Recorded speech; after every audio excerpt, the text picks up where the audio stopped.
नमस्कार, मी अनिल उपाध्ये. शिवसिद्ध बातमीपत्रात आपलं स्वागत आहे. पाहूया आजची बातमी. बातमी आहे वळिवडेमधून. तरस सदृश्य वन्य प्राण्यांनी केलेल्या हल्ल्यात वळिवडे इथल्या धुळाप्पा दत्ता जोंग या मेंढपाळाची 8 बकरी ठार तर 3 जण गंभीर जखमी व 5 बेपत्ता आहेत. हा हल्ला बुधवारी सायंकाळी 5 ते 6च्या दरम्यान झाला. या घटनेमुळे मेंढपाळाचे मोठे आर्थिक नुकसान झाले आहे. एका आठवड्यात ही दुसऱ्यांदा घटना घडल्याने मेंढपाळांच्या मध्ये भीतीचे वातावरण निर्माण झाले आहे.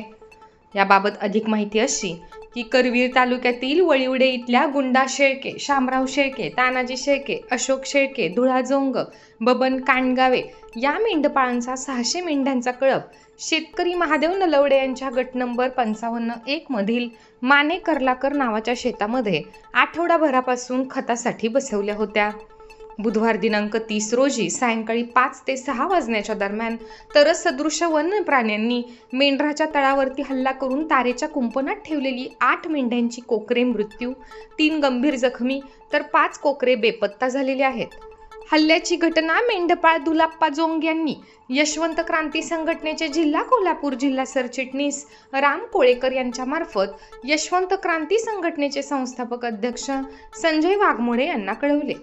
संघटनेचे संस्थापक अध्यक्ष संजय वाघमोडे यांनी ही घटना तात्काळ वन विभाग व पशुसंवर्धन अधिकारी यांना कळवून घटनास्थळी अधिकाऱ्यांसह उपस्थित राहून पंचनामा करण्याची विनंती केली.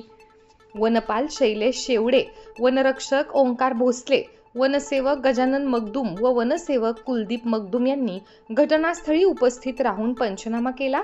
डॉक्टर वैभव खराडे, पशुधन विकास अधिकारी डॉक्टर शशिकांत काटकर, पशुधन पर्यवेक्षक करवीर प्रकाश नाईक ड्रेसर यांनी मृत कोकरांचे शवविच्छेदन व जखमींवरती उपचार केले.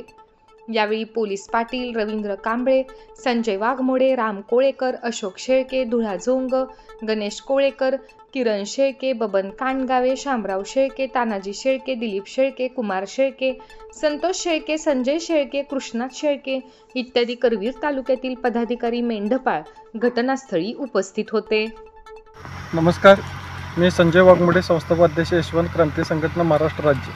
आज मी करवीर तालुक्यातील वळिवडे या गावी आलो आहे. वळिवडे येथे 5 दिवसापासून मेंढरांचा धुळाप्पा जोंग यांच्यासह इतर मेंढपाळांचा कळप इथं मुक्कामाला असताना त्यांच्या मेंढरांच्या तळावरती रात्री इतर सदृश्य वन्य प्राण्यांनी हल्ला करून जवळजवळ 8 बकरी ठार केलेत, 3-4 जखमी आहेत आणि 2-3 बेपत्ता आहेत. हा एवढा हल्ला भयानक होता की अगदी बकऱ्यांचे मृतदेह छिन्नविच्छिन्न झालेत. तसेच या 2 दिवसापूर्वी वळिवडे गावातच मेंढरांच्या कळपावरती हल्ला होऊन जवळजवळ 11 बकरी ठार झाली होती. तर आमचे शेतकरी, मेंढपाळ व फॉरेस्ट अधिकाऱ्यांना विनंती आहे की त्यांनी ताबडतोब या वन्य प्राण्यांचा बंदोबस्त करावा. तसेच मेंढपाळांना विनंती आहे की वन्य प्राण्यांनी आश्रयस्थान बदलून उसाचा आधार घेतल्याने सध्या उन्हाळ्यात पाणी नसल्यामुळे वन्य प्राणी पाण्यासाठी वणवून भटकतात.